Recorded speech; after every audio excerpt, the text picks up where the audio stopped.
पुरुषे सदैव निष्काम बोध प्राप्ती कारणे भजावा राम तो मी आहे आत्माप्त काम तर मी नमन कोणा करावे म्या.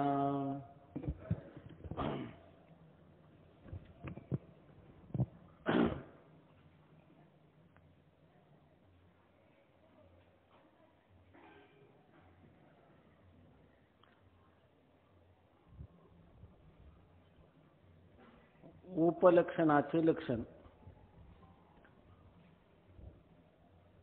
पाठीमागे सांगितलं की अनेक ठिकाणी सगुण साकार मूर्तीचं चिंतन सांगितलेलं आहे, परंतु सगुण साकाराची जी मूर्ती आहे ती कारण ब्रह्माचं उपलक्षण आहे.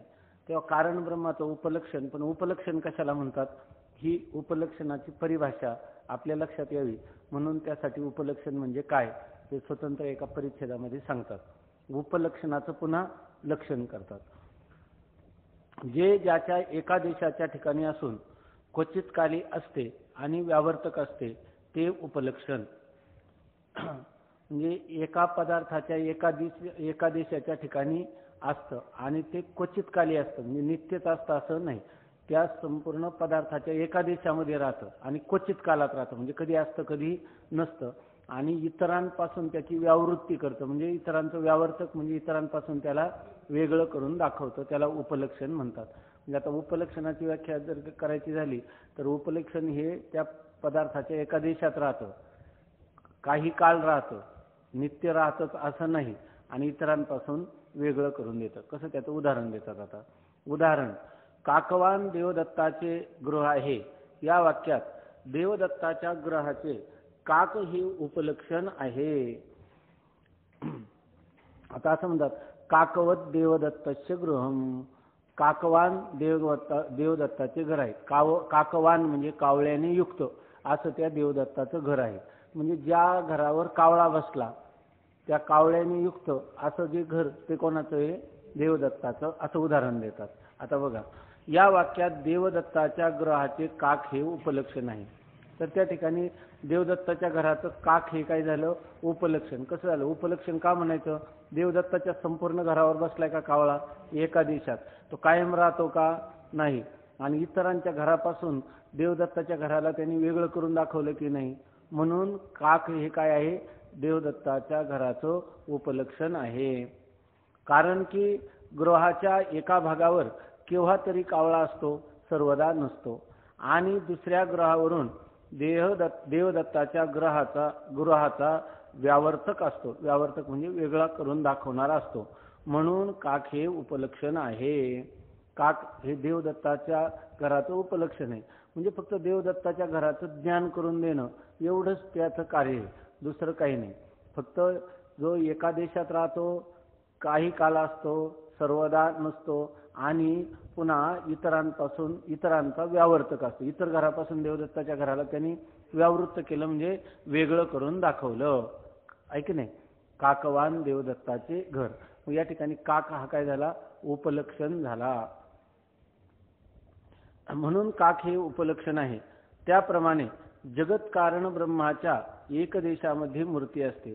तर तसंच आता इथं मूर्ती जी आहे, आपण त्रिनेत्र, सगुण, चतुर्भुज मूर्ती, तर ही मूर्ती उपलक्षण आहे म्हणतात. का तर ती जे कारण ब्रह्म आहे त्या संपूर्ण कारण ब्रह्मामध्ये राहते का, कारण ब्रह्माच्या एका देशात राहते, आणि केव्हा तरी असते आणि नसते. केव्हा असते म्हणजे जोपर्यंत आत्मस्वरूपाचा अज्ञान आहे, ते दिसतो हा तैसा नव्हे सर्व दिशा व्यापक, हे कळलं की मग ती उपलक्षण होईल, ऐकलं. मग ती तेव्हा नसते, आणि जोपर्यंत कळत नाही तोपर्यंत तो काय म्हणतो, तो म्हणे विठ्ठल ब्रह्म नव्हे त्याचे बोल नाही काही.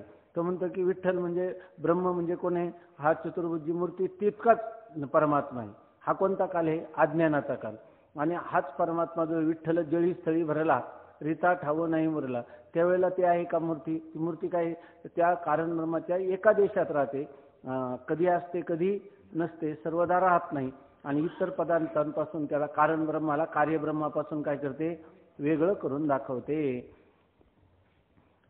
त्याचप्रमाणे जगत कारण ब्रह्माच्या एक देशामध्ये मूर्ती असते, आणि केव्हा तरी असते, म्हणजे केव्हा तरी म्हणजे अज्ञानकाली असते आणि ज्ञानोत्तरकाली नसते. आणि चतुर्भुजादी मूर्ती कारण ब्रह्माचेच ठिकाणी आहेत, अन्यत्र कोठेही नाहीत.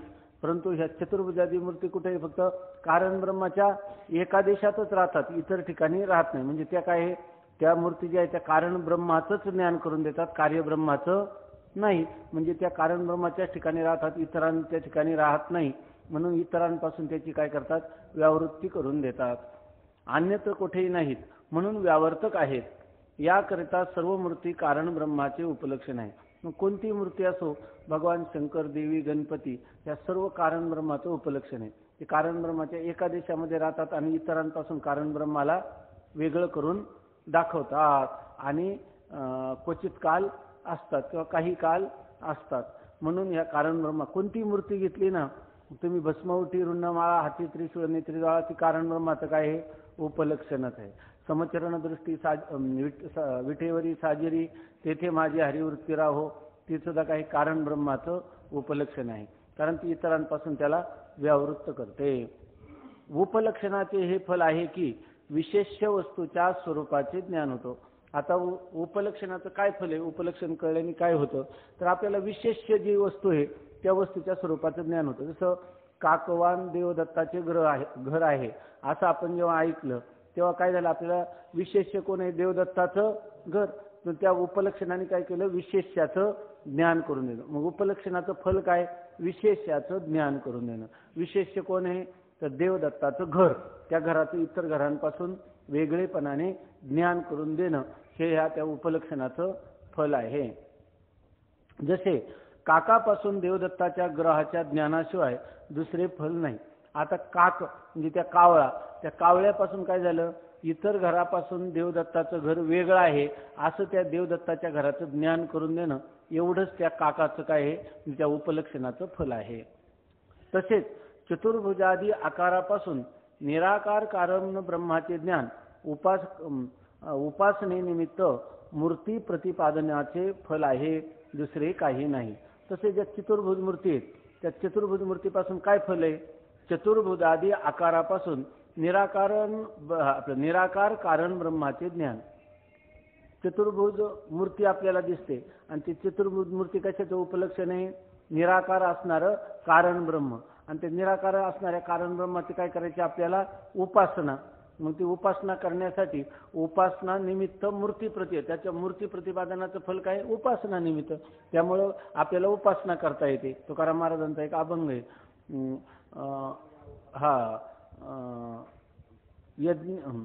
यज्ञभूतांच्या पालन भेद कार्य कारण पावावया उपासना ब्रह्मस्थानी प्रस्थान. मग ह्या मूर्तीच्या चिंतनाचा उपयोग काय आहे, तर त्याच्या उपासना त्याच्याद्वारा मूर्ती हे काय आहे, उपलक्षण. आणि त्या मूर्ती हा उपलक्षण कशाचे, कारण ब्रह्माचं. आणि त्याचं फल काय आहे, तर मनुष्य कारण ब्रह्माची उपासना करू शकतो. म्हणजे हेच त्या मूर्ती प्रतिपादनाचं फल आहे, दुसरे काही फल नाही. दुसरं काही फल आहे का, याच्या व्यतिरिक्त उपासने निमित्त म्हणजे निराकार असणाऱ्या कारण ब्रह्माच्या उपासने निमित्त त्या मूर्ती प्रतिपादनाचं फल आहे, दुसरं काही नाही. आपल्याला त्या कारण ब्रह्माची उपासना मूर्तीच्या निमित्ताने करता येते आणि इतरांपासून त्याचं ते काय व्यावृत्त करून दाखवतं, आहे की नाही. म्हणजे कारण ब्रह्माच्या एका देशातच ही मूर्ती राहते, बरोबर ना, कधी असते कधी नसते. आणि ती त्या काय करते, उपास्य कारण ब्रह्माचं ज्ञान करून देते. म्हणून या ठिकाणी ही मूर्ती काय आहे, उपलक्षण आहे. जसा कावळा हा उपलक्षण असून तो देवदत्ताचं घराचं इतरांपासून वेगळेपणाने ज्ञान करून देतो, त्याप्रमाणे. मग आता ही गोष्ट दिलेली सरळ वाचून दाखवतो काही सगळ्यांना. तर ज्या लोकांना हे शास्त्राचं रहस्य कळत नाही, कोणी म्हणतात की शिवश्रेष्ठ, कोणी म्हणतं गणेश, कोणी देवी, कोणी विष्णू, असे प्रत्येक अनेक संप्रदाय किंवा पंथ यांच्यामध्ये कलह चालू आहेत. ते कलह का चालू आहेत, तर त्यांना हे आपली जी मूर्ती आहे ती उपलक्षण आहे हे त्यांना कळत नाही. त्यांना काय वाटतं, त्याचा जो वाच्यार्थ आहे तोच खरा आहे की नाही. लगेच जर कोणी म्हटलं की केवळ विठ्ठल परमात्मा विठेवर दिसतो तेवढाच ब्रह्म नाही, तर ते लगेच म्हणतात ह्या लोकांचं बोलणं सुद्धा ऐकायचं नाही. म्हणे विठ्ठल ब्रह्म नव्हे त्याचे बोल नाही कावे, असं म्हणतात, ऐकी नाही त्याच्यामध्ये. आणि विठ्ठल जळी स्थळी भरला रीता ठाव नाही उरला, हे जे सांगितले कशाने सांगितले, पांडुरंग परमात्म्याला उपलक्षण करून सांगितले. त्याची मूर्ती त्यांना उपलक्षण कळत नाही, त्यांना फक्त वाच्यार्थाला ते काय मानतात, वाच्यार्थातच ग्रहण करतात. म्हणजे त्यांना शास्त्र रहस्य ज्ञात नाही, म्हणून शास्त्र रहस्य न जाणता कलहाचा प्रकार व त्यास दृष्टांत. हे शास्त्र रहस्य न समजता मंदबुद्धी पुरुष त्या त्या आकाराच्या ठिकाणीच उपासनेचा आग्रह करून परस्पर विनाकारण कलह करतात. तो त्यांचा कलह शालक सारमेय या न्यायाने होतो. दृष्टांत तुम्ही घरी वाचू शकता. पुन्हा याच्यामध्ये स्वामी महाराज सांगायचे की दोन मित्र होते आणि त्यांची कुत्री आली आणि ते दोन मित्र बसले तर बाहेर कुत्री भांडायला लागली. याचं कारण काय? त्या दोघांची मैत्री त्या कुत्र्यांना ज्ञात नव्हती. तसं इथं शालक सारमेय या न्यायाने त्यांचा कलह होतो. आता शालक सारमेय न्याय असा आहे की आपल्या बायकोच्या भावास शालक म्हणतात, कुत्र्यास सारमेय म्हणतात. सारमेय हे कुत्र्याचं नाव आहे आणि शालक म्हणजे मेहना, पत्नीचा बंधू. दृष्टांत न्याय म्हणतात. आज शालक सारमेय न्याय, न्याय म्हणजे दृष्टांत. म्हणजे इथं मेहना शालक आणि सारमेय शब्दाचा अर्थ कुत्रा आणि यांचा न्याय म्हणजे यांचा दृष्टांत. कसं आहे, एका पुरुषाच्या शालकाचे नाव उत्फालक होते आणि शालकाच्या शत्रूचे नाव धावक असे होते. त्या पुरुषाच्या घरच्या कुत्र्याचे नाव शालकाच्या शत्रूच्या नावाप्रमाणे धावक असे होते आणि शेजारच्या घरच्या कुत्र्याचे नाव शालकाच्या नावाप्रमाणे उत्फालक असे होते. त्या पुरुषाची स्त्री प्रथमच पतीच्या घरी आली असता दोन्ही कुत्री आपापसात भांडू लागली, तेव्हा त्या स्त्रीचा पती व इतर घरातील माणसे उत्फालक जो शेजारचा कुत्रा त्या शिव्या देऊन आपल्या धावकाची म्हणजे घरच्या कुत्र्याची स्तुती करू लागली. तेव्हा त्या स्त्रीस अशी भ्रांती झाली की ही सर्व मंडळी उत्फालकास म्हणजे आपल्या भावास शिव्या देतात आणि याचा शत्रू जो धावक त्याची स्तुती करतात. त्या भ्रांतीने ती आपल्या पतीजवळ दुःख करू लागली. उत्फालक आणि धावक ही कुत्र्यांची नावे आहेत असे ज्ञान नसल्यामुळे समान नावाच्या भ्रमाने त्या स्त्री जसे क्लेश झाले तसे वैष्णव ग्रंथामध्ये शिवादी नामाने कार्यब्रह्माची निंदा केली आहे. हे रहस्य न समजता शिवोपासक दुःखी होतात. त्यांना जर ही निंदा जी आहे ही कार्यब्रह्माची निंदा आहे, आपल्या उपास्य कारण ब्रह्माची निंदा नाही असं जर कळलं असतं तर त्या ठिकाणी शैव वैष्णव किंवा देवी उपासक गाणपत्य सौर हे भांडत बसले असते का आणि त्यांना दुःख झालं असतं का? उलट त्यांनी सांगितलं की जर कुठं अशा प्रकारचं जर वैष्णव सांगतात त्याला कट्टर वैष्णव, ते म्हणतात जर कुठे शंकराची स्तुती वगैरे चालली असेल तर तिथं आपण काय करावं, किंवा त्याचं स्तुती गाण चाललं असेल तर कानात बोटं घालून किंवा बोळे घालून तिथून निघून जायचं. जर त्यांना असं कळलं असतं हे कारण ब्रह्मतत्व एकच आहे आणि त्याला ही वेगवेगळी नावं आहेत असं जर समजलं असतं त्यांनी आपापसात कलह केले असते का? नाही. तसे वैष्णव ग्रंथामध्ये शिवादी नामाने कार्यब्रह्माची निंदा केली आहे. हे रहस्य न समजता शिवोपासक दुःखी होतात. तसेच शिवपुराणामध्ये विष्णूच्या नामाने कार्यब्रह्माची निंदा केली हे न समजता वैष्णव दुःखी होतात. वास्तविक सर्व पुराणांचा अभिप्राय असा आहे की माया विशिष्ट चैतन्य कारण ब्रह्म उपास्य आहे आणि मायाकृत कार्यब्रह्म त्याज्य आहे असे भारताच्या टीकेत चतुर्धरांनी आरंभीच लिहिले आहे आणि तो सर्व वेदांताचा सिद्धांत आहे. ह्या सर्वांचं तात्पर्य काय आहे? माया विशिष्ट कारण ब्रह्म हे उपास्य आहे आणि माया कार्य जे कार्यब्रह्म आहे ते त्याज्य आहे असं जर समजलं तर कोणी कोणाशी भांडतील का? कारण एकाच ब्रह्माला काय आहे, अनेक नावं आहे आणि नावं आणि त्याच्या ठिकाणी रूपाच्या केलेल्या कल्पना आहे. तत्वतः ते काय आहे, नामरूपातीत नामरूपाचं अधिष्ठान की ज्याच्यावर नामरूप आध्यस्थ आहेत असं ते तत्व आहे, ते अवाच्य आहे असं जर लक्षात घेतलं आणि ते जे अवाच्य तत्व तेच उपासकाला मूर्तीच्या रूपाने त्याची उपासना करता यावी असं कारण ब्रह्माची उपासना करण्यासाठी मूर्ती ही काय आहे, उपलक्षण आहे असं जर लक्षात आलं तर कोणीही आपापसात कलह करणार नाही आणि ज्यांच्या ही गोष्ट लक्षात आली नाही त्यांनी सांप्रदायिक तंटे किंवा कलह वाढवले किंवा आजही चालू आहेत असा त्याचा अर्थ. याप्रमाणे आपला पुत्र जो तर्कदृष्टी त्याने सर्व पुराण वाक्यांची एकवाक्यता केलेली ऐकून राजास थोडा आनंद झाला. त्या थोडा आनंद होण्याचे कारण पुराण वाक्यातील विरोधाचा नाश झाला परंतु 6 शास्त्रातील परस्पर विरोध नाहीसा झाला नाही हे होय. म्हणून त्याने पुन्हा पुत्रास प्रश्न केला की ही 6 शास्त्रे परस्पर विरुद्ध सिद्धांत का प्रतिपादन करतात. त्यांनी सांगितलं 18 पुराणांची एक वाक्यता करून सांगितली की नाही. सगळी पुराणं जी आहेत तर त्या पुराणामध्ये ज्या सगुण आपल्या विग्रहाचं वर्णन केलेलं आहे, मूर्तीचं वर्णन, ते कशासाठी, त्या मूर्ती काय आहेत, उपलक्षण आहेत. आणि त्याने उपलक्षण हे त्याच्या पदार्थाच्या एका देशात राहतं, क्वचित काळ राहतं आणि इतरांपासून व्यावृत्त करून देतो. त्याप्रमाणे मूर्ती काय, मुख्य उपासना सगुण भक्ती, प्रगटे हृदयीची मूर्ती, भावशुद्धी जाणून. सर्वात काय त्याची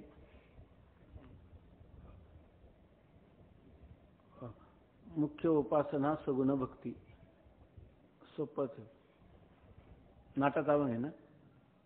अवघ्या दशा येणे साधती, अवघ्या दशा येणे साधती, मुख्य उपासना सगुण भक्ती. अवघ्या दशा म्हणजे त्याला जर कारण ब्रह्म आपण केलं तर आपल्याला सगुण निराकाराच्या परमात्म्याचं त्या यथार्थ ज्ञान होतं असं सांगितलेलं आहे.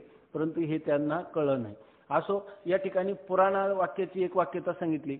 पुराणामध्ये कारण ब्रह्म उपास्य आहे आणि कार्यब्रह्म त्याज्य आहे आणि हाच पुराणाचा अभिप्राय आहे.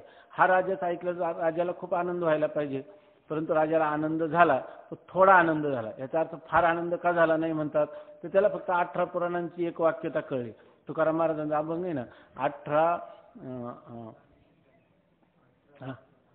हा माऊली म्हणतो 18 पुराणे हरीशी गाती.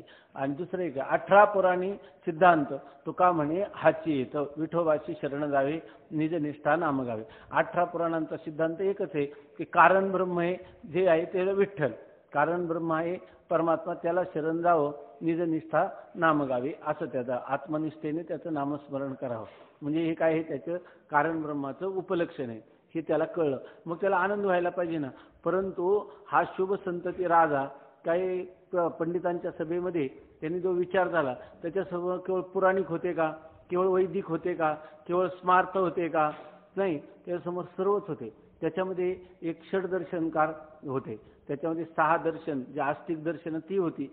तसं जैन, चार्वाक आणि बौद्ध ही धर्म, त्या बौद्धामध्ये पुन्हा सौत्रांतिक, वैभाषिक, शून्यवादी आणि माध्यमिक हे समोर बसलेले होते. आणि सर्वांच्या त्याच्यामध्ये असा कोणता देव आहे, त्यांनी काय विचारलं होतं, संपूर्ण जगत कारण असा कोणता देव आहे की जो त्या भक्तांचा हा असा जागृत निद्रारहित कोणता देव आहे की जो सर्व भक्तांचं संरक्षण करतो.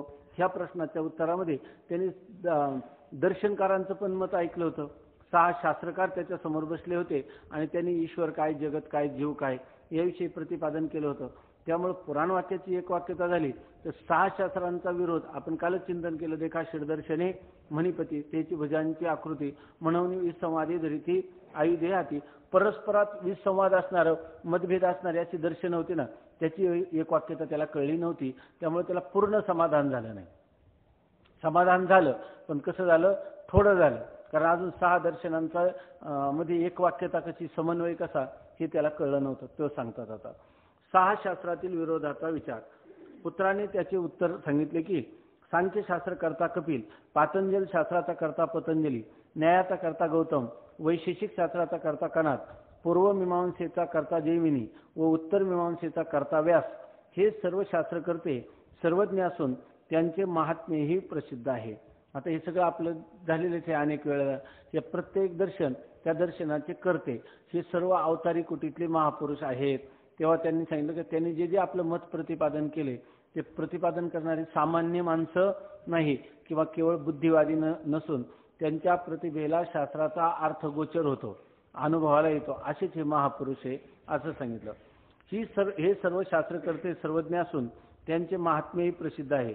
म्हणून त्यांची वचनरूप शास्त्रेही सर्व समान आणि प्रमाण असावीत हे खरे. ते म्हणतात सर्वच जर अवतारी कुटीतले महापुरुष आहेत तर सर्वांची शास्त्र काय मानली पाहिजे, प्रमाण मानली पाहिजे. परंतु सर्व वाक्यामध्ये प्रबल प्रमाण अपौरुषेय वेदवाक्य आहे. ते म्हणतात जरी सर्व शास्त्रकर्त्यांनी आपापली मतं मानली असली तरी सर्वात प्रबल प्रमाण कोणतं आहे, अपौरुषेय असणार. अपौरुषेय का तर त्याच्या ठिकाणी भ्रम, प्रमाद, कर्णापाठव आणि विप्रलिप्सा ह्या 4ही दोषांनी विवर्जित असणारं यस्य निश्वसितम वेदाह असं ज्यांना म्हटलेलं आहे. तर असं जे असणारं अपौरुषेय शब्दराशी जो वेद तो सर्वात प्रबल प्रमाण आहे. म्हणजे जर ही दर्शनं जरी सांगत असली, दर्शन करते सर्वज्ञ जरी असले गौतमादी, तरी सुद्धा जर कुठं परस्पर विरोध आला तर त्यांचा वेदाला विरोध येता कामा नये, म्हणजे वेदमताला त्यांनी मानलं पाहिजे. अपौरुषेय वेदवाक्याचा प्रवर्तक ईश्वर असल्यामुळे वेद कर्तृत्वाचा व्यवहार त्याचे ठिकाणी होतो. आता ते म्हणतात, त्यांनी सांगितलं की जेव्हा सृष्टी उत्पन्न होते तेव्हा त्या सृष्टीची मध्ये असणारे सर्व मानव यांना सुख समाधान शांती लाभावी म्हणून ईश्वर काय करतो, त्याच वेळेला वेदाची अभिव्यक्ती करतो. धाता यथा पूर्वम अकल्पयत. धाता जसं पूर्वी होते वेद पूर्वसृष्टीमध्ये, तसंच या सृष्टीमध्ये वेदाचे अभिव्यक्ती करतो. कारण वेद जो आहे तो नित्य मानला ना, म्हणजे त्या ठिकाणी शब्दरूपाने नसला तरी स्वरूपाने तो वेद कसा आहे, नित्य. कारण वेद म्हणजे काही शब्द कुठं आपल्या स्वरूपाची एकरूप होऊन राहतो. सर्व वाक्यामध्ये प्रबल प्रमाण अपौरुषेय वेदवाक्य आहे. त्या अपौरुषेय वेदवाक्याचा प्रवर्तक ईश्वर असल्यामुळे वेद कर्तृत्वाचा व्यवहार त्याचे ठिकाणी होतो. खरं तर नैयायिक जे आहेत ते ईश्वराला शास्त्राचा कर्ता असं मानतात, आद्य करतात. त्या ईश्वराच्या ठिकाणी भ्रम प्रमाद विप्रलिप्सा इत्यादी दोष संभवत नाहीत आणि कपिलादी शास्त्रकर्ते जीव आहेत म्हणून त्यांच्या ठिकाणी भ्रम प्रमाद आदी दोषांचा संभव आहे. आता ईश्वराचे वेद जे आहे ते वेद ईश्वराचे निश्वसित आहे. जसं आपल्याला श्वास घ्यायला त्रास होत नाही तसं ईश्वराच्या निश्वासातून वेद आहे. याचा अर्थ वेदाला कुठं स्मरणशक्तीला ताण द्यावा लागत नाही. आपली शुद्ध सत्वात्मक असणारी जी माया उपाधी, त्यामुळे पूर्वीच्या कल्पात जसे वेद होते तसेच वेदाचं अवतरण भगवंताच्या द्वारा होतं. म्हणून म्हणतात की त्याला यस्य निश्वसितम वेदा. आणि ते वेदाला प्रामाण्य का, तर त्या वेदाचं अभिव्यक्ती किंवा आविर्भाव कोणापासून झाला, ईश्वर. आणि ईश्वर कसा आहे, सर्वज्ञानी सर्वशक्तिमान.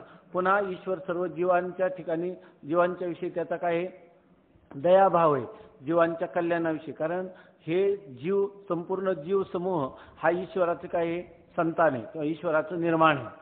आणि त्यामुळं ईश्वराच्या शिवाय ईश्वराचं कसं आहे, सर्वज्ञ सर्वशक्तिमान. अर्थात ईश्वराच्या ठिकाणी भ्रम नाही, प्रमाद नाही, करणा पाठव नावाचा दोष नाही किंवा विप्रलिप्साही नाही. आणि बाकीचे जरी हे गौतम कनाद हे ऋषी असले तरी हे सर्व काय आहे, जीव आहे. आणि जीव म्हटलं की जीवाच्या ठिकाणी जीवाला अनुसरून असणारे भ्रम प्रमादादी दोष असू शकतात. तेव्हा भ्रम प्रमादानी दोषांनी युक्त असणाऱ्या कोणत्याही जीवाच्या बुद्धीतून निर्माण झालेलं शास्त्र, त्या शास्त्रापेक्षाही अपौरुषीय असणारं प्रबल प्रमाण रूप जे वेदवाक्य त्यालाच अधिक प्रामाण्य मानलं पाहिजे. म्हणून सांगतात की त्यांची वचनरूप शास्त्रेही सर्व समान आणि प्रमाण असावीत हे खरे, परंतु त्या सर्व वाक्यामध्ये प्रबल प्रमाण अपौरुषेय वेदवाक्य आहे. त्या अपौरुषेय वेदवाक्यांचा प्रवर्तक ईश्वर असल्यामुळे वेद कर्तृत्वाचा व्यवहार त्याच्या ठिकाणी होतो. त्या ईश्वराच्या ठिकाणी भ्रम प्रमाद विप्रलिप्सा इत्यादी दोष संभवत नाहीत आणि कपिलादी शास्त्रकर्ते जीव आहेत म्हणून त्यांच्या ठिकाणी भ्रम प्रमादादी दोषांचा संभव आहे. शास्त्रकारही सर्वज्ञच आहेत, तथापि योग महात्म्याने त्या सर्वज्ञता प्राप्ती झाली आहे म्हणून ते इंजान योगी आहेत. आणि ईश्वराची सर्वज्ञता स्वभाव सिद्ध आहे म्हणून तो युक्त योगी आहे. आता तुम्ही शास्त्रकार आहे ते ईश्वराचे अवतार आहे म्हणतात आणि ते सर्वज्ञ नाही का, ते पण सर्वज्ञ आहे. परंतु तरी सुद्धा त्यांना जी सर्वज्ञता प्राप्त झालेली आहे ती काय, त्यांनी योग साधन केलं. निर्विकल्प समाधीमध्ये त्यांच्या समोर त्या शास्त्राचं तात्पर्य आलेलं आहे. परंतु त्यांनी काय केले, प्रयत्नाने ते प्राप्त केलेले. त्यांची जी सर्वज्ञता आहे ती ईश्वराच्या अनुग्रहाने आणि त्यांनी अनेक जन्म केलेल्या साधनेमुळे त्यांना प्राप्त झालेली आहे. मग जे लोक साधन करून सर्वज्ञ होतात त्यांना काय म्हणतात, युंजान योगी असं म्हणतात. आणि ईश्वर जो आहे, ईश्वराने काही साधन करून सर्वज्ञता आहे का स्वाभाविकच त्याच्या ठिकाणी सर्वज्ञता आहे? ईश्वराच्या ठिकाणी सर्वज्ञता जी आहे ती स्वाभाविक आहे. म्हणून ईश्वराला काय म्हणतात, युक्त योगी. ईश्वर हा युक्त योगी आहे आणि बाकीचे युंजान योगी आहे.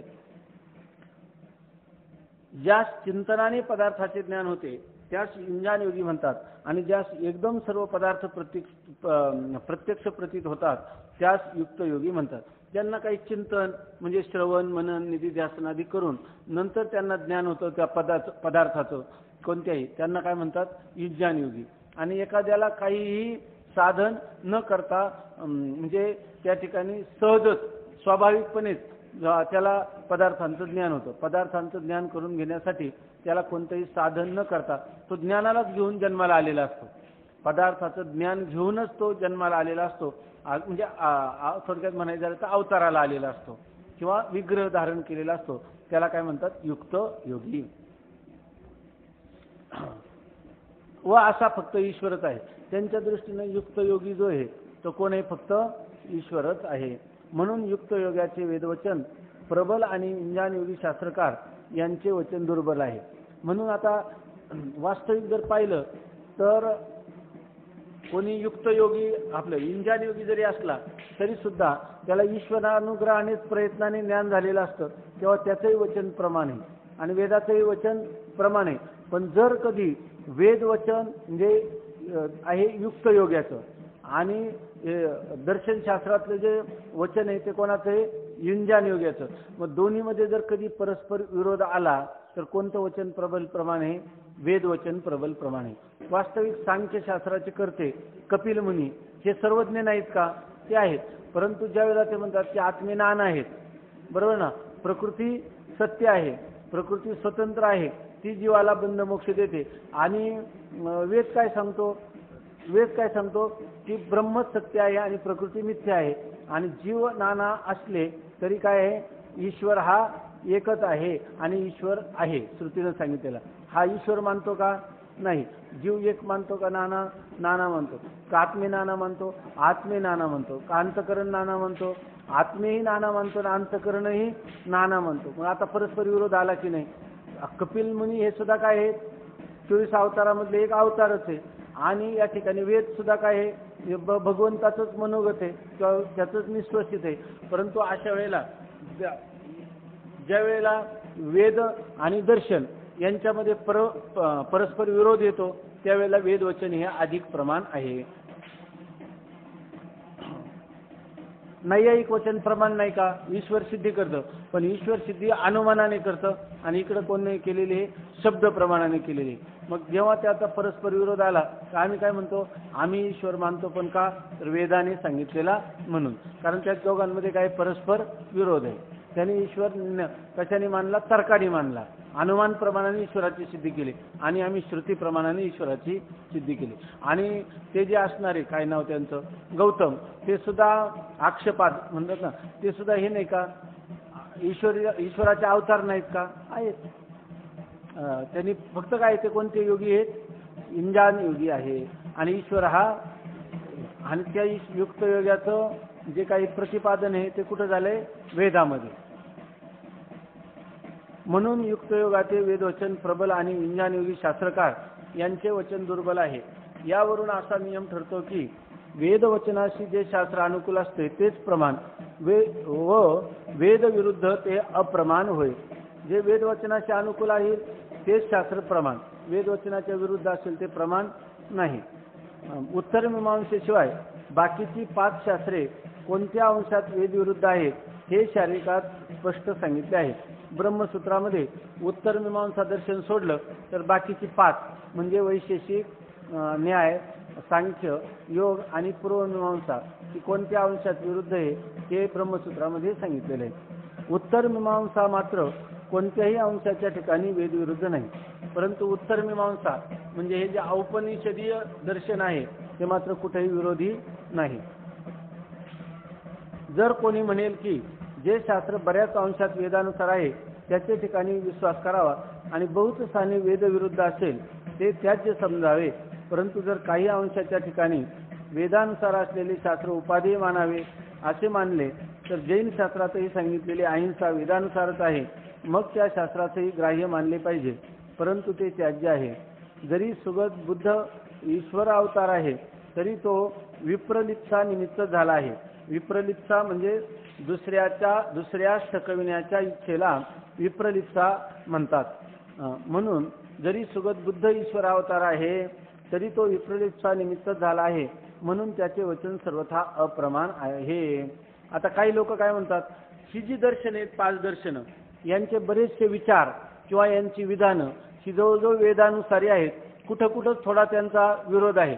जरी कुठं थोडा विरोध असला परंतु बराचसा अंश हा वेदानुसारी असल्यामुळं त्या शास्त्रांना प्रामाण्य द्यायला काय हरकत आहे? ती काय वेदानुसारी, ती वेदाला प्रमाण मानणारी, असं काही लोक म्हणतात. मग तेवढ्या थोडासा अंश असेल विरोधी तरी त्याचा स्वीकार करावा. तर त्यासाठी त्यांनी सांगितलं की मग जैन दर्शन आहे. मग जैन दर्शन हे वेदाला मानत नाही, परंतु त्याच्यामध्ये अहिंसेचा तर पुरस्कार केलेला आहे. मग अहिंसा एवढे औषध वेद सुद्धा काय सांगतो, मा हिंसात सर्वानी भूतानी, कोणत्याही भूतांचाही हिंसा करू नका. आणि तेच कोणी सांगितलं जैन दर्शनाने. मग अशा वेळेला जैन दर्शनाने अहिंसेचा स्वीकार केला तर जैन दर्शनाला प्रमाण मानायचं म्हणलं तर मग त्यांनी वेद मानत नसूनही त्यांनी केलेल्या सगळ्याच सिद्धांताला प्रमाण मानण्याचा प्रसंग प्राप्त होईल. मग तसं तर तुम्ही मानता का तिथं? बरं, गौतम बुद्ध हा ईश्वराचा अवतार आहे आणि त्याने तर वेदाला मानलं नाही आणि त्याने आपल्या आत्म्याचं मी कोण आहे याचं चिंतन करताना वेगळं मी शून्यम शून्यम असं केलं, तर तुम्ही त्याला मानता का?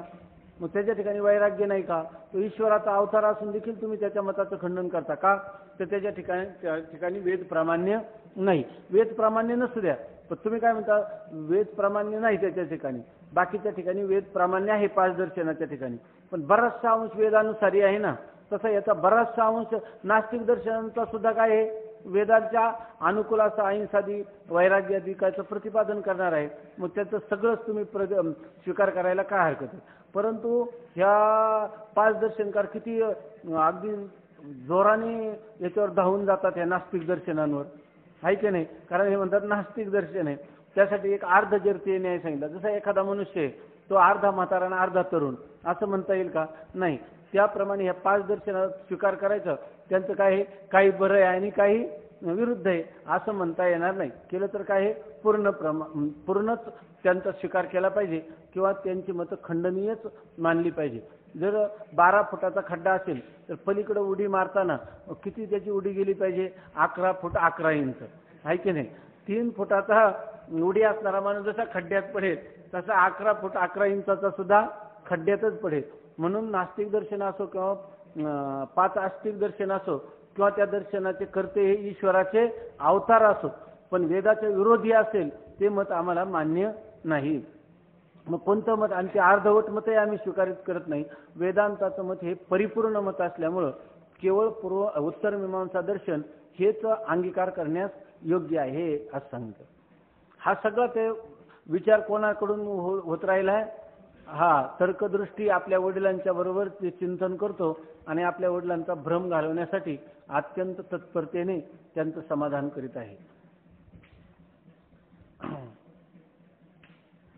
आता हे विप्रलिप्सा बौद्धांनी काय केलं, तुमच्या अहिंसा, जैनांनी अहिंसा पुढे केली आणि मग त्यामुळे अहिंसेला इतकं प्राधान्य दिलं की लोक म्हणायला लागली हे वेदाचंच मत आहे असं म्हणून लोक फसले. जसं गणपतीच्या बिंबीतून गार वारा येतो, तिथं होता विंचू, पण तिथं काय म्हटलं गार वारा येतो, त्यामुळे लोक फसले. त्या मुलाला काय सांगायचं होतं, गार वारा येतो सांगायचं होतं का लोकांना ठकवायचं होतं, मित्रांना फसवायचं होतं? त्याचप्रमाणे तशी ही मतं आहेत असं सांगतात. मग आता याचा निर्णय काय झाला तर उत्तर मीमांसाच सर्वात श्रेष्ठ. उत्तर मीमांसा मात्र सर्वतोपरी वेदानुसार असल्यामुळे तीच मुमुक्षुग्राह्य आहे.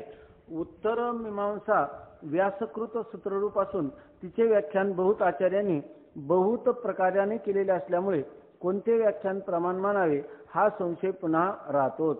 आता उत्तर मीमांसा म्हणजे हे वेद उपनिषदामध्ये जे काही परस्पर विरोधाभास दिसतो त्याचं समन्वय करण्यासाठी व्यासांनी सूत्र लिहिली, ब्रह्मसूत्र, आणि त्याच्यावर अनेक प्रकारची भाष्य झालेली आहेत.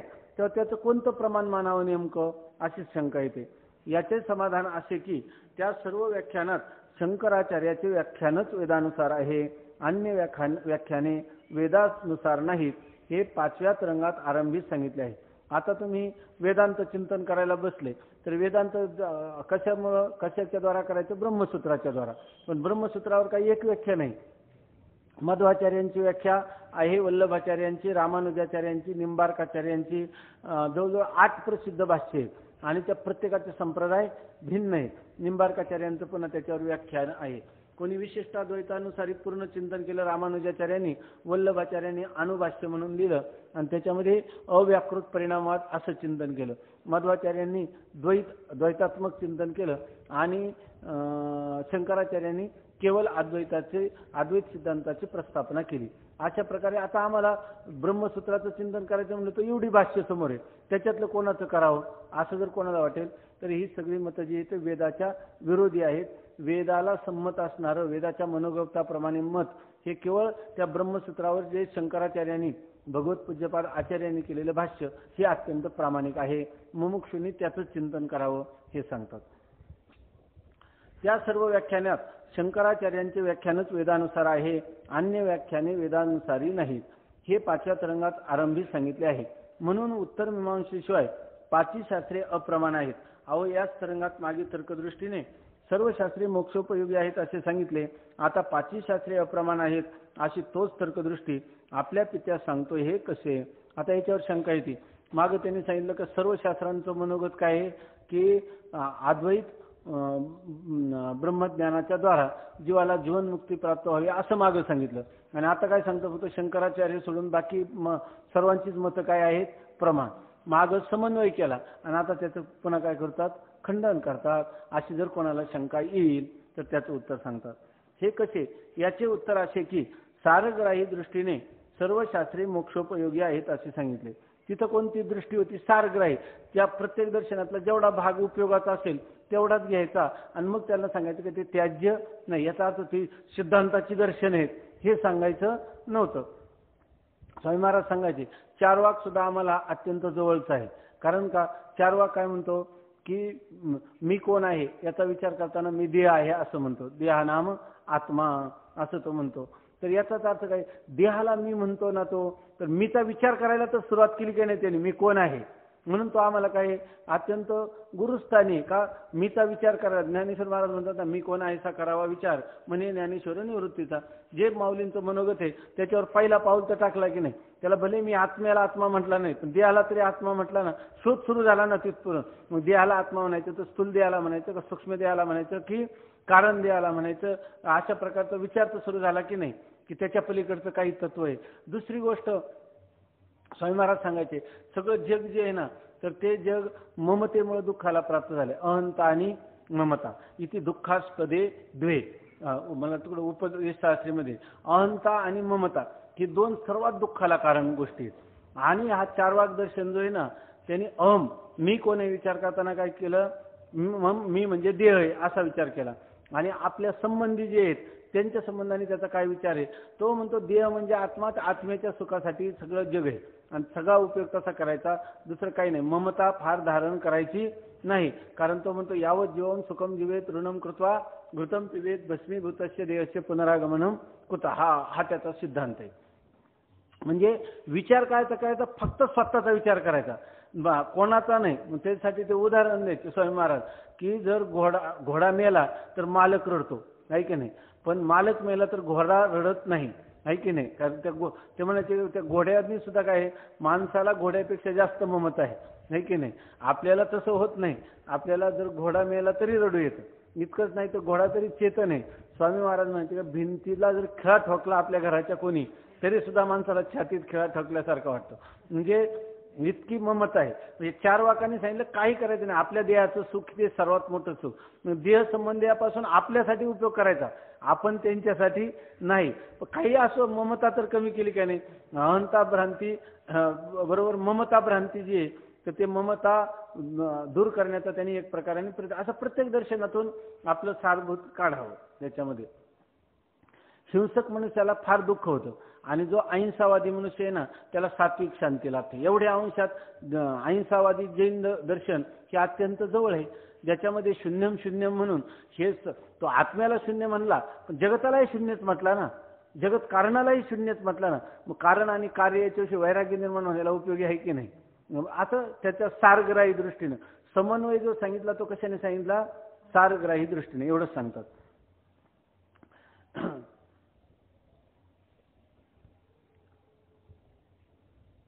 कुठं आला? म्हणून उत्तर मीमांसेशिवाय 5ही शास्त्रे अप्रमाण आहेत. अहो याच तरंगात मागे तर्कदृष्टीने सर्व शास्त्रे मोक्षोपयोगी आहेत असे सांगितले. आता 5ही शास्त्रे अप्रमाण आहेत असे तोच तर्कदृष्टी आपल्या पित्यात सांगतो. हे कसे? याचे उत्तर असे की सारग्राही दृष्टीने सर्व शास्त्रे मोक्षोपयोगी आहेत असे सांगितले. मोक्षाच्या उपयोगी वैराग्य पाहिजे की नाही, अहिंसादी पाहिजेत की नाही, हे सर्व पाहिजेत. विचार अनुमानादी प्रमाणाचा विचार नको का? पाहिजे. त्यामुळे सर्व शास्त्र उपयोगी आहेत मोक्षाच्या. सारग्राही दृष्टीस दृष्टांत असा की एकाच्या शत्रूने त्या शस्त्र मारले. आता सारग्राही म्हणजे काय? सारग्राही दृष्टी म्हणतात ना, म्हणजे ज्याच्यातलं सार आहे तेवढंच तो काढून घेतो, बाकीचं जे काही त्याचा पसार आहे किंवा त्याचा बाकीचा आडंबर त्याचा विचार करायचा नाही, जेवढा अनुकूल भाग आहे तेवढाच विचार करायचा. त्यासाठी दृष्टांत देतात. सारग्राही दृष्टांत असा की एकाच्या शत्रूने त्या शस्त्र मारले, त्या योगाने रक्त निघून तेथील रोग नाहीसा झाला, तेव्हा सारग्राही पुरुष शस्त्र मारणाराचा उपकार मानतो, आहे की नाही? दृष्टांत तर कळला. त्याचप्रमाणे अन्य शास्त्राने कोणत्याही प्रकाराने अंतःकरण शुद्धी आणि निश्चलता झाली असता पुरुष संसारापासून निवृत्त होऊन जर वेदानुसार निश्चय करील तर त्यास मोक्ष प्राप्त होईल. आता हे पूर्वमीमांसा आहे, त्याप्रमाणे आपण जर आचरण केलं तर अंतःकरण शुद्ध नाही होणार का? मग सारग्राही दृष्टीने त्याची उपयोगिता आहेत की नाही? जरी त्या ठिकाणी त्यांनी आत्म्याला कर्ता भोक्ता मानलं तरी सुद्धा कर्ता भोक्ता मानून जीवानी काय केलं? वेदविहित कर्माचं अनुष्ठान केलं, निष्काम कर्माचं अनुष्ठान, चित्तशुद्धी झाली. उपयोगिता आहे का नाही त्याची? सारग्राही दृष्टीने अंतःकरण शुद्धीसाठी उपयोगिता आहे ते, म्हणून आम्ही त्याचे ग्रहण करतो. त्यांनी मारलं शत्रुबुद्धीने शस्त्र, पण रक्त निघालं, जळवा लावण्याची आवश्यकता नाही, त्याचा त्वचेचा रोग बरा झाला, तो त्याचा उपकार मानणार की नाही? तसंच आहे आमचं. आणि सर्वथैव त्या ठिकाणी प्रामाण्य मानेल तर अंध गोलांगुल न्यायाने त्यास अनर्थाचीच प्राप्ती होईल. सारग्राही रीतीनं जर त्या दर्शनाला मानलं तर त्याचं उपयोगिता आहे. आणि जर तोच सिद्धांत आहे, आम्ही वेदांत मानतच नाही असं म्हणेल तर त्याची स्थिती ते सांगतात. वर जसा सांगितलं ना, शालक सारमेय न्याय.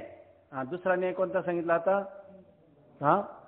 अंध नाही, हा तर आता सांगतात. आता मध्ये एक सांगितलं ना, शालक सारमेय न्याय. अजून एक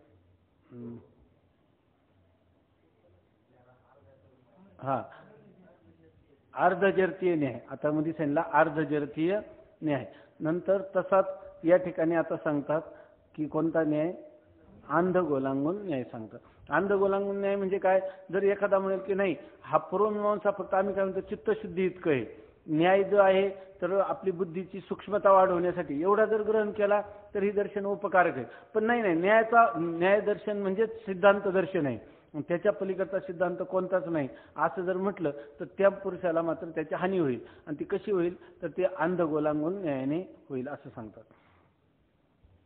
प्रामाण्य मानेल तर अंध गोलांगुल न्यायाने त्यास अनर्थाचीच प्राप्ती होईल. म्हणून सर्व शास्त्रे टाकून अद्वैत व्याख्यानरूप उत्तर मीमांसाच मुमुक्षुस उपादेय आहे असे तर्कदृष्टीने आता सांगितले आहे. आता तर्कदृष्टीने सांगितलं सर्व असं होऊ नये म्हणून मनुष्याने काय करावं? सर्व शास्त्रांचा परित्याग करावा आणि केवळ उत्तर मीमांसा दर्शन त्याचाच अंगीकार करावा आणि त्याचप्रमाणे त्याच्या जीवनातील विचाराची दिशा असावी. का त्याला इतर शास्त्रांचे? कारण काय, आपण जर इतर शास्त्रांच्या नादी लागलो किंवा त्याच्यामध्ये जास्त आपली बुद्धी कुशाग्र बुद्धी जर पणाला लावली तर होता होता काय आपण अपसिद्धांताकडे जाण्याचाच जास्त शक्यता आहे. याच्यासाठी ते म्हणतात की तर्कदृष्टीने सांगितलं वडिलांना की तुम्ही फक्त ह्या उत्तर मीमांसेचं चिंतन करा आणि दुसऱ्या सिद्धांताच्या जास्त भरी पडू नका. जर भरी पडलं तर तुमची स्थिती कशी होईल? अर्ध गोलांगुल न्यायासारखी होईल. न्याय म्हणजे दृष्टांत आणि गो म्हणजे बैल, लांगुल म्हणजे त्याची शेपटी आणि तो कोणता? अंध गो म्हणजे आंधळा असणारा बैल आणि त्याची शेपटीचा जसा दृष्टांत आहे तशी तुमची स्थिती होईल. आता आपल्याला शंका आली की अर्ध गोलांगुल न्याय म्हणजे काय? तर ते सांगतात अंध गोलांगुल न्याय. अंध गोलांगुल न्याय एका राजपुत्रास, दृष्टांत सगळ्यांना समजेल, काही सांगण्याची गरज नाही. एका राजपुत्रास चोरांनी वनात नेऊन त्याचे सर्व अलंकार काढून घेतले आणि त्याचे डोळे फोडून त्यास सोडून दिले. तेव्हा तो अंध झालेला राजपुत्र रडू लागला.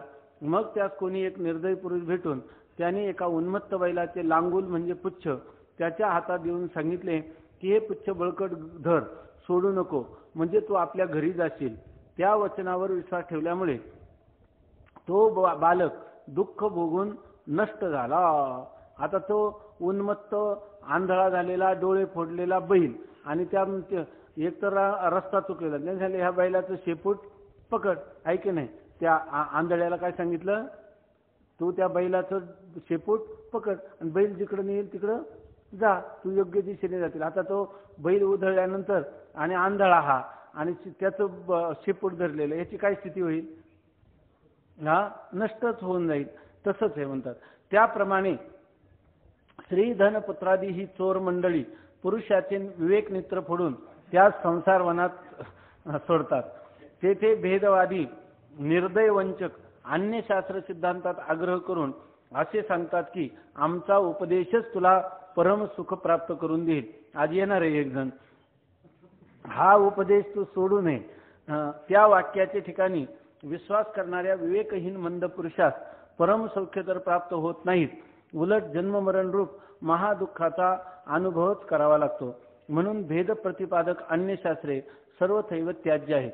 किंवा कोणते आपल्या जीवनामध्ये आता याच्या पुढे कोणते लोक आले तरी त्यांना काय ते तुम्ही अभेदवादी आहे का भेदवादी आहे पर्यंत, जर तुम्ही भेदवादी असाल तर तुम्ही आता दुरूनच आम्ही तुम्हाला नमस्कार करतो असं सांग. म्हणून स्वामी महाराज म्हणायचे त्यांचे तोंड नका पाहू, त्यांच्या गावा नका जाऊ. एक तर अद्वैत शास्त्र हातात येत नाही, आता आलं आणि त्याच्यात पुन्हा हे भेदवादी, मुळच तर माणसाचं भेदवादाकडे दृष्टी, इकडून तिकडून लागलं पुन्हा भेदवादी जर आले तर काय होईल, आपल्याला पुन्हा आणखी त्याच्याकडे प्रवृत्ती होईल.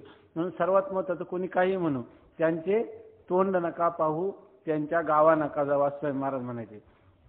आता ब्रह्मविद्येचा प्रभाव या रीतीने तर्कदृष्टी याने पित्याचे समाधान केल्यावर शुभ संतती राजा सर्व शोकनिवृत्त होऊन अत्यंत सुखी झाला. आता त्याला दर्शन, पुराण, स्मृतिग्रंथ या सर्वांचा समन्वय त्या शुभ संतती राजाचा आपल्या पुत्राच्या निमित्ताने लक्षात आला आणि त्यामुळं तो शोकनिवृत्त होऊन अत्यंत सुखी झाला.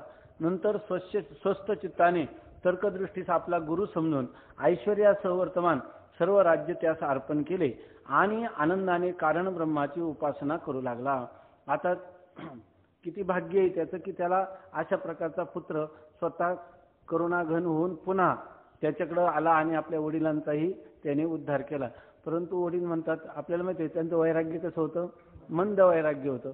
म्हणून त्यांनी काय केलं, त्या ब्रह्माला ज्ञेय न करता काय केलं, ध्येय केलं आणि कारण ब्रह्माची उपासना करू लागले आणि ते राज्य त्याला दिलं. म्हणजे ब्रह्मविद्येचा काय प्रभाव आहे पहा, म्हणजे ब्रह्मविद्येचा काय प्रभाव आहे पहा, म्हणजे त्या तर्कदृष्टीला राज्य मिळालं, हा काय प्रभाव आहे का त्याचा? असं नाही. तर्कदृष्टी राजाचा पुत्र असून सुद्धा त्याने आपल्या पित्यास ब्रह्मविद्येचा उपदेश केला, म्हणून तो आपल्या पित्याचा गुरु झाला.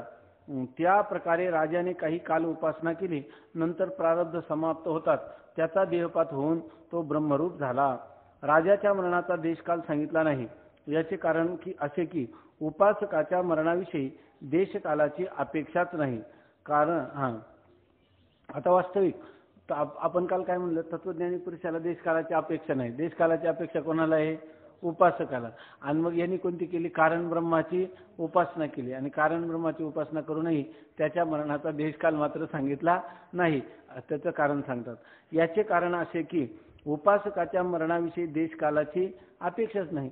उपासक सुद्धा कोणत्याही देशात आणि कोणत्याही कालात गेला तर त्याची काय अपेक्षा आहे असं नाही. त्याचं कारण तो दिवसात रात्री दक्षिणायनात उत्तरायणात पवित्र किंवा अपवित्र भूमीच्या ठिकाणी किंवा कसाही मरो त्याच्या उपासना बलानेच त्यास देवयान मार्गद्वारा ब्रह्मलोक प्राप्ती होते. ब्रह्मसूत्रात याचा फार मोठा विचार केलेला आहे 4थ्या अध्यायामध्ये, सगळा अध्यायच त्याच्यासाठी. तर त्या असा पुरुष कोणत्याही काळात जरी गेला, समजा एखादा उपासक आहे रात्री गेला, परंतु त्याचा मार्ग कोणता आहे, देवयान मार्ग आहे, त्याप्रमाणे दिवसाची अभिमानी देवता त्याला येते. त्या दिवसाच्या अभिमानी तुमच्या संवत्सराची म्हणजे कोणत्या शुक्ल पक्षाच्या, त्याचा जरी देव अमावास्याला पडला तरी ही देवता आहेतच की नाही तिथं, ती आधी शुक्ल पक्षाच्या अभिमानी देवता येऊन त्याला त्या देवयान मार्गाने पुढे घेऊन जाते. त्याच्यानंतर संवत्सराभिमानी देवतामध्ये ती आपलं उत्तरायणाभिमानी देवता येते आणि त्याला त्या शुक्ल कृष्णा गती येते जगत शाश्वतेमध्ये, याप्रमाणे सांगितल्याप्रमाणे घेऊन जाते. त्यामुळे कोणत्या काळात गेला हे काही महत्वाचं नाही, कोण उपासक का ज्ञानी का दोघंही हे एक लक्षात ठेवायचं. कारण तो दिवसास रात्री दक्षिणायनात उत्तरायणात पवित्र किंवा अपवित्र भूमीच्या ठिकाणी केव्हाही कसाही मरो त्याच्या उपासना बलानेच त्या देवयान मार्गद्वारा ब्रह्मलोक प्राप्ती होते. पूर्वी द्वितीय पुत्र अदृष्टीच्या देहपात प्रसंगी देशकालादी प्रकार सांगितला आहे. तो योगसहित उपासकाचा सांगितला आहे. आता तुम्ही भीष्माचार्यादिकांच्या ठिकाणी सांगितलं की नाही, किंवा आदृष्टीनं गंगा तटाकावर राहिला आहे, नंतर उत्तरायणादी चांगल्या कालामध्ये देह ठेवला, असं कसं तुम्ही सांगितलं?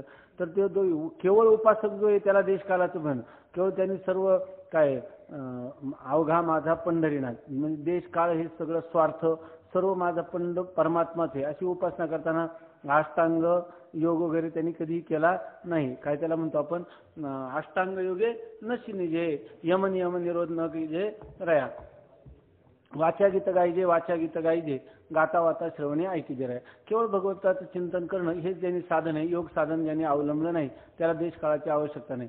मग या ठिकाणी आदृष्टीसाठी तुम्ही देशकाळ कसा सांगितला? त्याचं कारण आहे, तो योगसहित उपासक होता म्हणून योगसहित उपासकाला देशकाळ आहे. भीष्माचार्यांचंही तसंच. केवळ ईश्वर शरण उपासकांना देशकालाची अपेक्षा नाही हे सूत्रकार आणि भाष्यकार यांनी शारीरकात सांगितले आहे. चौथ्या अध्यायामध्ये जे ईश्वराचे शरणागत उपासक आहेत त्यांना देशकाळाची योग्य देशकाळाची अपेक्षा नाही. कशाविषयी? देहपाताविषयी. याप्रमाणे देहपातानंतर तर्कदृष्टीने यत्किंचित संग लागू न देता दृढ ब्रह्मात्मबोधाने यथाविधी राज्य परिपालन केले. प्रारब्ध समाप्तीनंतर देहपात होऊन तोही ब्रह्मरूप झाला. नंतर विद्युक्त त्याच्या देहाची रक्षा झाली. मग आपण ज्ञानवान आहे म्हणून आता राज्यच करणार नाही, आपण आता विद्वत संन्यासच घेऊ असं तरी तो म्हटला का? नाही. प्रारब्ध कसं त्याचं कमी भोगाचं होतं का जास्त भोगाचं होतं? जास्त भोगाचं होतं. त्यामुळे त्यांनी राज्य सकट चालवलं. त्याचा प्रारब्ध प्राप्त देह जेव्हा पडला तेव्हा तो विदेह कैवल्याला प्राप्त झाला.